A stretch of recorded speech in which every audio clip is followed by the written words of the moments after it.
आप कोई भी आहार लेते हैं वो 7 धातुओं में बदलता है, ये आपको पता है। ये धातु हैं रस, रक्त, मांस, मेद, अस्थि, मज्जा और शुक्र। ये 7 धातु होते हैं। लेकिन आपको ये भी पता होना चाहिए कि हर प्रकार का आहार एक जैसे प्रभाव नहीं रख सकता है। कुछ आहार ऐसे होते हैं जिनको अधिक मात्रा में आप लेंगे तब जाकर के वो धातुओं को पुष्ट करेंगे।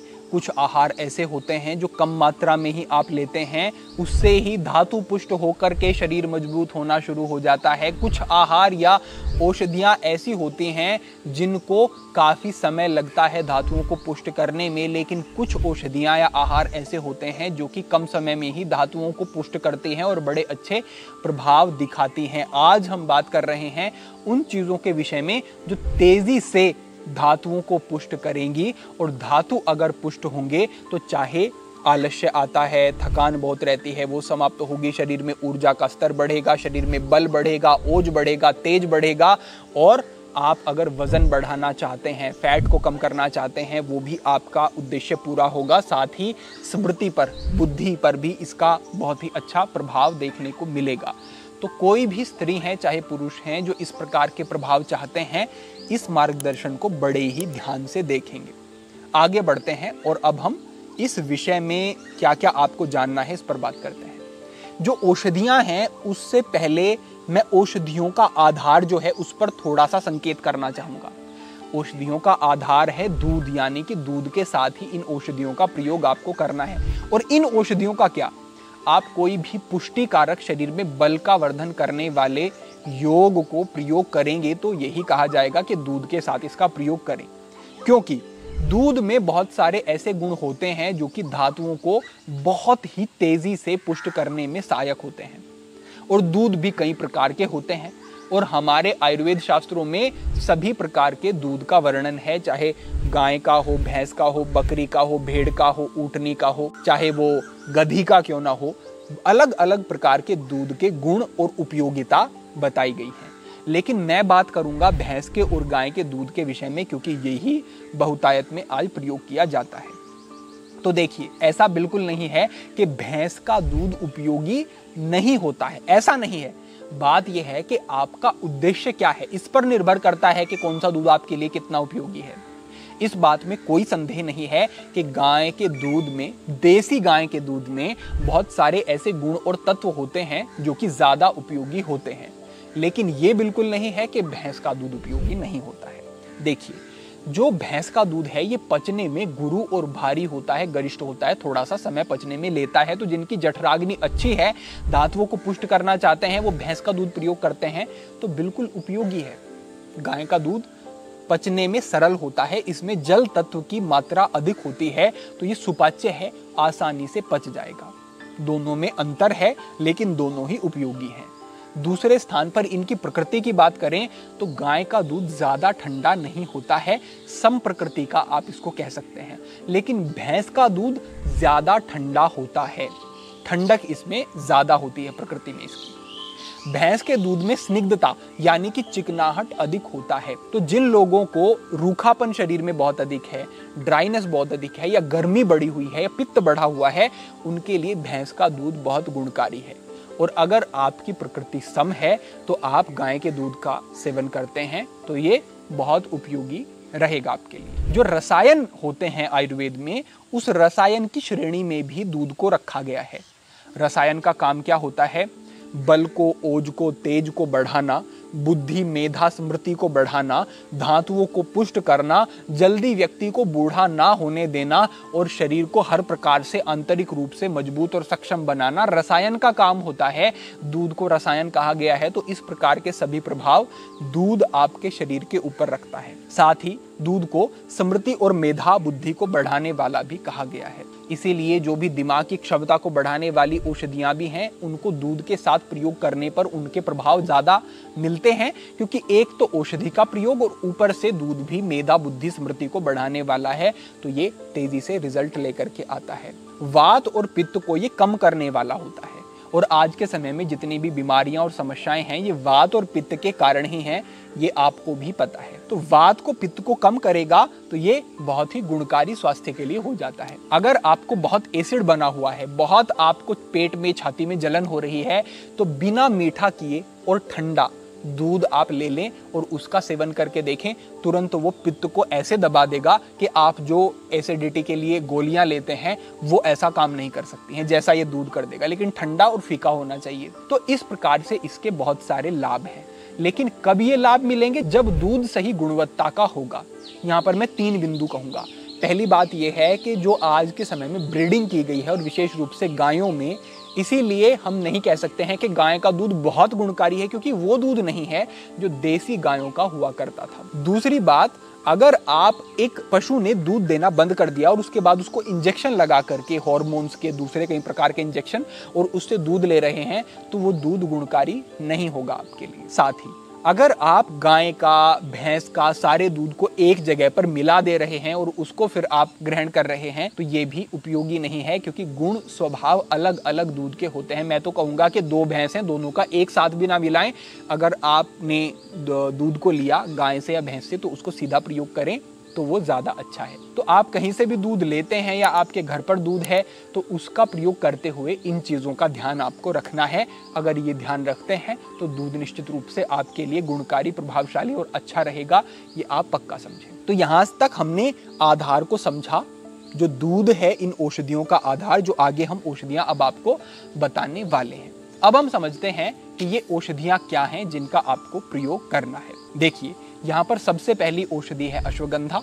आपको पता है टेस्टोस्टेरोन को बढ़ाती है, तनाव को कम करती है, मानसिकता के लिए, दिमाग के लिए बहुत अच्छी है, नींद को आपकी ये सुधारने वाली होती है और ये बहुत ही अच्छे से आपके धातुओं को पुष्ट करने वाली होती है। तो अश्वगंधा पहली औषधि। दूसरी है सतावर। सतावर भी यौन क्षमताओं को बढ़ाने में और जो सामान्य शारीरिक दुर्बलता दिन भर बनी रहती है कई लोगों को, उसको समाप्त करने में बहुत ही उपयोगी औषधि है। तीसरे स्थान पर आती है विधारा। विधारा यौन समस्याओं में, नपुंसकता की समस्या है, शीघ्र पतन की जिनको समस्या रहती है, या फिर जिनकी हड्डियां कमजोर होने लगी हैं, पाचन जिनका बिगड़ने लगा है, उन लोगों के लिए ये विधारा का चूर्ण जो होता है ये बहुत उपयोगी होता है। तो ये हमारी तीसरी औषधि है। चौथे स्थान पर है कोंच बीज।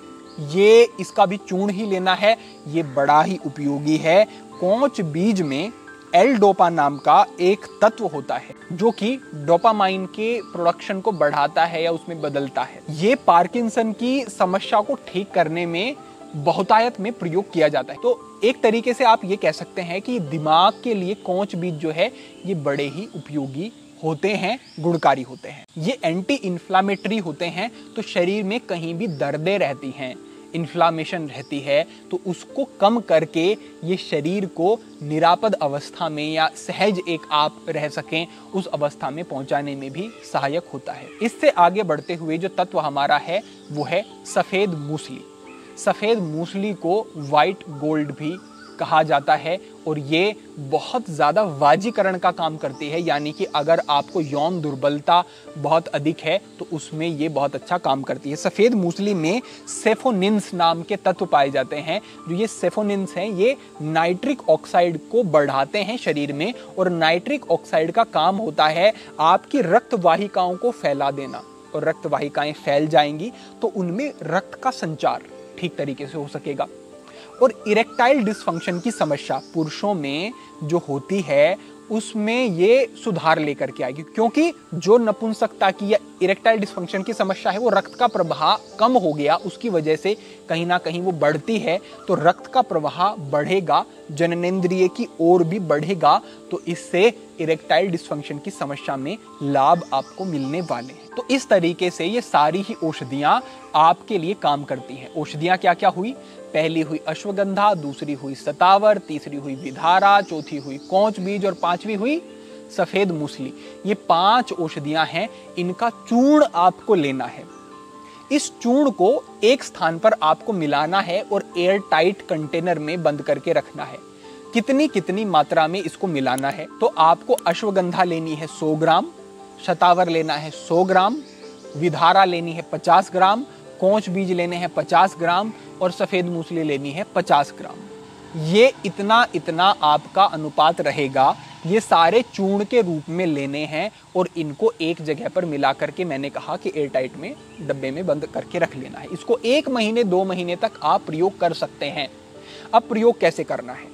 इसको आप सोने से पहले प्रयोग कर रहे हैं तो सोने में और इसको लेने में लगभग 1.5 से 2 घंटे का अंतर हो, क्योंकि इसको पचने में और शरीर में लगने में जो समय लगता है वो मिलना चाहिए। तो इसकी 1 चम्मच आपको लेनी है और दूध लेना है 1 गिलास। उसको अच्छे से उबाल लेना है। जब वो ठंडा हो जाए, ठंडा होने लगे यानी कि बिल्कुल सामान्य से ताप पे आ जाए, तब उस दूध में इसको डाल करके मिला करके और इसको आपको ग्रहण कर लेना है। दूध में चीनी का प्रयोग बिल्कुल नहीं करना है। या तो मिश्री का प्रयोग करें, खांड का प्रयोग करें, या फिर शहद से उस दूध को मीठा किया जा सकता है। इस तरीके से इसका प्रयोग रहेगा। जिनकी जठराग्नि सामान्य है या फिर जिनकी जठराग्नि मंद है, वो इस तरीके से ही इस योग का प्रयोग करें। लेकिन जिनकी जठराग्नि उत्तम है, वो इसमें थोड़ी मात्रा में घी का प्रयोग भी करें। देसी घी, देसी गाय का हो तो और अच्छा। तो देसी घी लेना है, लेकिन ध्यान रखें जब घी जमी हुई अवस्था में होता है तब आप उसमें से चम्मच भरेंगे तो वो बहुत अधिक हो जाता है मात्रा में।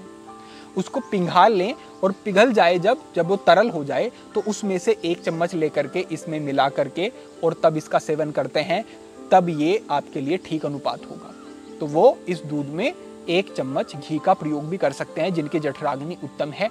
नहीं है जठराग्नि उतनी बेहतर तो ऐसे भी प्रयोग करेंगे तो भी आपको इससे बहुत अच्छे लाभ देखने को मिलेंगे। इसको अगर सुबह प्रयोग कर रहे हैं तो इसे लेने के बाद आप तब तक कुछ नहीं खाएंगे जब तक आपको अच्छे से भूख नहीं लग जाती है। इस बात का आपको ध्यान रखना है। अब इसके साथ साथ 2 नियम और हैं जो अति महत्वपूर्ण हैं, स्त्री पुरुष दोनों के लिए हैं। पहला नियम यह है कि इसके साथ साथ आपको व्यायाम करना ही होगा। अपने शरीर को थकाओगे नहीं तो पाचन शक्ति भी नहीं बढ़ेगी, जठराग्नि भी बंद हो जाएगी और शरीर में बल और क्षमता की वृद्धि नहीं होगी, धातु ठीक से पुष्ट नहीं होंगी। तो इसके साथ साथ 1 घंटे का अच्छा व्यायाम करना शुरू करना है। इस बात को पक्का समझो। और दूसरा है आचरण को ठीक रखना, ब्रह्मचर्य का पालन करना, अगर इससे पूरे लाभ चाहिए तो। क्योंकि उससे कोई मतलब नहीं बनेगा कि आप धातु पुष्टि के लिए आहार कुछ ले रहे हैं और उसी धातु को आप व्यय कर दे रहे हैं। क्या बात हुई फिर ये? तो ब्रह्मचर्य का पालन इसके साथ साथ करना है, इस बात का ध्यान रखना होगा। बस इतना ही आप अगर कर लेते हैं तो ये योग, ये तरीका, ये प्रयोग, ये आपको बहुत ही उत्तम लाभ देगा। ये आप पक्का समझें। अंत में मैं एक संकेत और करूंगा कि एक मार्गदर्शन जो अभी चल रहा है योगी वरुणानंद ऐप पर, अत्यंत शक्तिशाली कार्यक्रम है जो है 12 डेज ब्रह्मचर्य चैलेंज। उससे आप जुड़ें, ऐप डाउनलोड करें। वहां पर जो तिथि होगी उसकी जो भी रहेगी वो आपको दिखाई देगी। तो उस व्यवस्था से भी आप जुड़ सकते हैं। तो आज के लिए आपके लिए यही मार्गदर्शन था। भविष्य में अन्य महत्वपूर्ण विषयों पर मार्गदर्शन होता रहेगा। सभी के लिए प्रार्थना, सभी के लिए मंगल कामना। आज के लिए इतना ही। ओम नमः शिवाय।